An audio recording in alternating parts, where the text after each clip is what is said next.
Bonjour à toutes et à tous, bienvenue dans votre journal des Outre-mer. À la une, ce dimanche, nouvelle attaque mortelle de requins en Nouvelle-Calédonie. Déjà la deuxième depuis le début de l'année. Le drame a eu lieu au large de Poum, au nord de l'île. Un pêcheur d'une quarantaine d'années a perdu la vie. Le point avec Brice Bachon et Ismaël Ouakasseo. À l'appel à l'aide du canotier, les villageois viennent aider à remonter le bateau sur la plage. Il est trop tard. Incompréhension, stupéfaction. La perte d'un frère, plongeur d'expérience connaissant parfaitement cette zone de pêche et cette baie. Lui, je crois que ça s'est passé en dessous, au fond de la mer, quoi. Lui, il a piqué un poisson, le requin il est venu, il a dû attaquer le poisson et puis on prit en même temps lui. Tout le village, tout le Poum, il connaissait. Jusqu'à les îlots, on le connaît celui-là. Et là, on a perdu un frère. Un village de pêcheurs tout entier meurtri par l'accident mortel. L'attaque de ce matin est sur toutes les langues, alors qu'aucune de ce type n'est jamais arrivée dans la baie. C'est très très rare, même rare. On n'a jamais eu d'attaque de requin ici dans la zone ici. C'est un accident, mais voilà. Nous, les plongeurs, ça ne va pas les empêcher d'aller en mer. Après, on est dans leurs eaux, on est des intrus pour eux, donc voilà, après c'est comme ça. Impossible de ne pas retourner à l'eau. Pourtant, la gendarmerie, elle, alerte depuis la fin de matinée, notamment les complexes hôteliers. Aucune activité nautique ou baignade. Un arrêté devrait être pris par la mairie dans les prochaines heures. Et toujours dans le Pacifique, 4e semaine de grève des enseignants du primaire à Wallis et Futuna. Ils réclament une revalorisation de leur statut et des salaires. Alors que les négociations sont au point mort, les enfants, eux, n'ont toujours pas école. Lotana Moefana, Sophia Oataou. 4 semaines sont court, donc déjà un mois de rattrapage à faire pour les enfants du Fénois.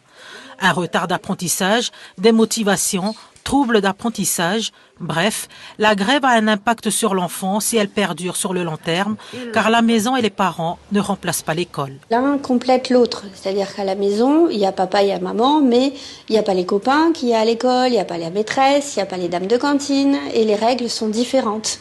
Donc les règles sociales, l'apprentissage social qu'on fait à l'école ne peut pas forcément se faire à la maison. Les deux se complètent, donc il est important pour les enfants d'aller à l'école, pour pouvoir avoir ce complément qu'apportent déjà les parents. Un retard rattrapable, certes, mais selon le constat de l'Éducation nationale, ces dernières années, l'écart se creuse entre le primaire et le collège, partout en France et dans les Outre-mer. Et ça, c'est en temps normal.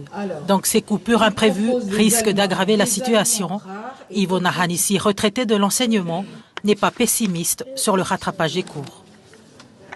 On va essayer de voir dans l'agenda ou dans l'emploi du temps de l'enfant ce qui peut être rattrapé par rapport à d'autres leçons, par rapport soit au français, soit en mathématiques. Une organisation qui vous laisse libre d'en juger. En attendant une sortie de crise, les parents, dans la mesure du possible, assurent comme ils peuvent des petites heures de cours à la maison pour combler ce retard. Un peu plus de 2 semaines après la commémoration nationale, la Guadeloupe a célébré hier l'abolition de l'esclavage. Une date spécifique à ce territoire. Pour l'occasion, la ville de Port-Louis a hissé le drapeau guadeloupéen. Un visuel rouge, vert et jaune qui flotte pour la toute première fois aux côtés de celui de la France et de l'Europe. Un devoir de mémoire, vous allez le voir, au cœur de plusieurs manifestations sur toute l'île. Alex Robin et nos équipes sur place. En ce jour du souvenir de l'abolition de l'esclavage, la marche est encore une fois l'exercice préféré de tous ceux qui rendent hommage à nos ancêtres. Des marches en mode songé pour le LKP et tous ceux qui sont dans la posture du lionnage contre profitation. Songé pour dénoncer et entrevoir un autre avenir pour un territoire toujours marqué par les brûlures de l'histoire.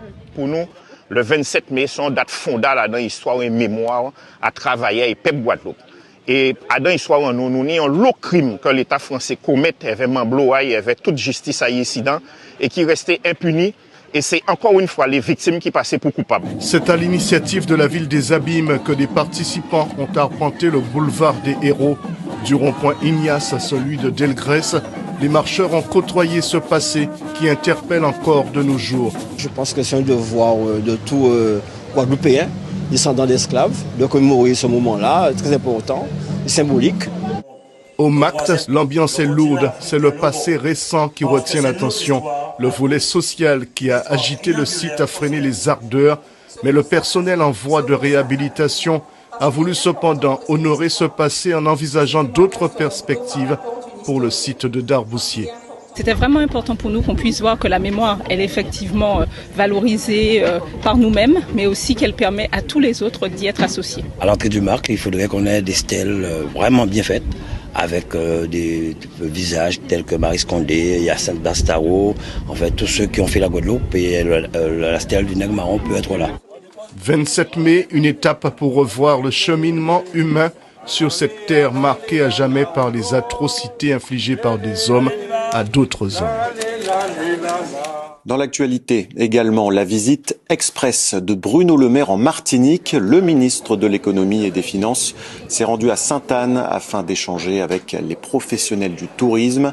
Il a encouragé les entrepreneurs à développer un service haut de gamme, créateur d'emplois et respectueux de l'environnement. C'est le cas, par exemple, du village de vacances des Boucaniers. À compter de demain, la première structure hôtelière de l'île entamera une rénovation complète de son site. Delphine Bess et Di Belle-Rose. L'image carte postale des Boucaniers. La voici. 1500 mètres de plage, 22 hectares de terrain. À Sainte-Anne, le Club Med est un village dans la ville. Avec 25 000 clients accueillis en 2022, c'est la première entreprise touristique de l'île. Partout dans le monde, le Club Med a fait le dos rond pendant la pandémie, avec 71 villages fermés pendant près de 20 mois. Aujourd'hui, le site va connaître la plus grande rénovation de son histoire. Le but principal, c'est vraiment la montée en gamme et de pouvoir vraiment remettre la Martinique comme une destination principale et pour les clients Club Med qui viennent de métropole, mais aussi pour les clients aussi qu'il y en a dans la zone d'Amérique, Amérique du Nord, Amérique du Sud. Le village construit en 1969 n'a pas été rénové depuis 2004. Agrandissement et modernisation, 42 millions d'euros seront investis ici d'ici 2025. Le parc de 291 chambres sera entièrement remis à neuf et ce sont les entreprises locales qui assureront l'intégralité du marché. Il y a tout qui sera changé, vraiment toute la déco qui sera refaite, tout le mobilier qui sera aussi, qui va sortir aussi, de façon à ce qu'on puisse avoir quelque chose donc de plus dans l'air du temps. À l'horizon 2025, le site fait également le pari de l'extension, avec 60 chambres supplémentaires, dont 20 suites de luxe destinées à une clientèle plus fortunée. On va avoir vraiment un esprit épuré, avec une piscine, avec vraiment un hôtel de luxe et pas des bâtiments qui seront imposants. Ça sera séparé en 7 bâtiments qui seront en R+2, donc qui permettront d'intégrer tous ces bâtiments dans ce paysage. Le village veut retrouver le standing qu'il avait dans les années 80. À l'époque, la Martinique était la destination à la mode pour les voyageurs des États-Unis ou du Canada. Le projet est bien sûr porteur d'emplois. Personnel de ménage, d'entretien, animateurs sportifs ou culturels, plus de 60 embauches sont programmées.